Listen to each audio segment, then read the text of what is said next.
Olá! Hoje a gente vai desvendar um dos investimentos que mais tem dado o que falar no mercado, os FIINFRAs. Vamos entender de uma vez por todas o que eles são, como é que funcionam e, claro, por que eles estão atraindo tantos olhares. Bom, esse aqui é o nosso roteiro de hoje. A gente vai começar entendendo a razão de ser desses fundos, o porquê de investir em infraestrutura e vamos até o final, discutindo como eles podem se encaixar numa estratégia completa de investimentos. Então, para a gente começar, é fundamental entender a necessidade por trás do investimento. Um país simplesmente não se desenvolve sem infraestrutura. E no caso do Brasil, essa necessidade não é pequena, ela é gigantesca. E é justamente aí que surge uma oportunidade bem clara. Olha, a escala do desafio é realmente imensa. Pensa só, 35 milhões de pessoas sem acesso à água tratada, metade da população sem coleta de esgoto. E isso sem nem falar dos gargalos que a gente vê em rodovias, portos, energia, a lista é longa. A verdade é que são projetos multibilionários e o governo, sozinho, não tem caixa para cobrir todo esse buraco. É aqui que a porta se abre para o investimento privado entrar e, claro, buscar um retorno ajudando a resolver esses problemas. Certo. Então, como é que o mercado privado faz para direcionar o dinheiro para esses projetos tão importantes? Pois é, a resposta está justamente nos FIINFRAs.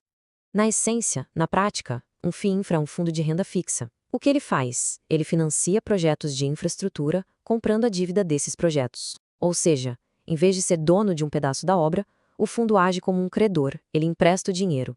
E essa analogia aqui é simplesmente perfeita. Sabe quando a gente vê na bolsa vários ativos com final 11 no código? FIINFRA, FI, FIAGRO, pode parecer tudo a mesma coisa, né? Mas não é. É exatamente como os destilados.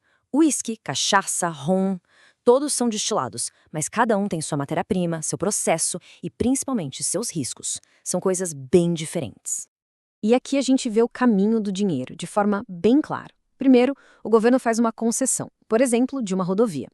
Aí a empresa que ganhou essa concessão emite um título de dívida, uma debenture, para levantar o dinheiro da obra. E é aí que o FIINFRA entra. Ele compra essas debentures, conectando o capital de milhares de investidores diretamente ao projeto. Ok, agora que a gente já entendeu o que é e como funciona, vamos para a parte que todo mundo gosta. Quais são as vantagens? O que torna os FIINFRAs tão atraentes? Olha, a lista de benefícios é bem interessante. A gente está falando de isenção fiscal dupla, que já vou explicar, renda recorrente pingando na conta, uma gestão profissional cuidando de tudo, diversificação, além de dar acesso a projetos gigantescos que uma pessoa sozinha jamais conseguiria investir, e tudo isso com a liquidez da bolsa. Aqui a gente vê o poder da isenção fiscal em números. Imagina que um título do governo e um FIINFRA paguem a mesma coisa, o mesmo juro. Só que do título do governo, o imposto de renda leva uma fatia. Do FIINFRA, não. Então, no fim do dia, o retorno líquido, aquele que vai para o bolso, pode ser bem maior no FIINFRA justamente por não ter esse desconto. Mas, claro, nem tudo são flores. Retornos maiores geralmente vêm acompanhados de riscos, e é fundamental entender e saber como lidar com eles. Nenhum investimento é 100% seguro. A pergunta que não quer calar é: o que pode dar errado? E se a empresa que administra a rodovia não conseguir pagar a sua dívida? Ou se uma mudança na taxa de juros do país fizer o preço da cota cair? São essas as questões. Basicamente, os riscos principais são três: o risco de crédito, que é o calote, o risco de mercado, que é a flutuação do preço da cota, e o de liquidez, a dificuldade de vender. A boa notícia é que eles podem ser diminuídos, principalmente com a diversificação que o próprio fundo já oferece e, claro, com o foco no longo prazo.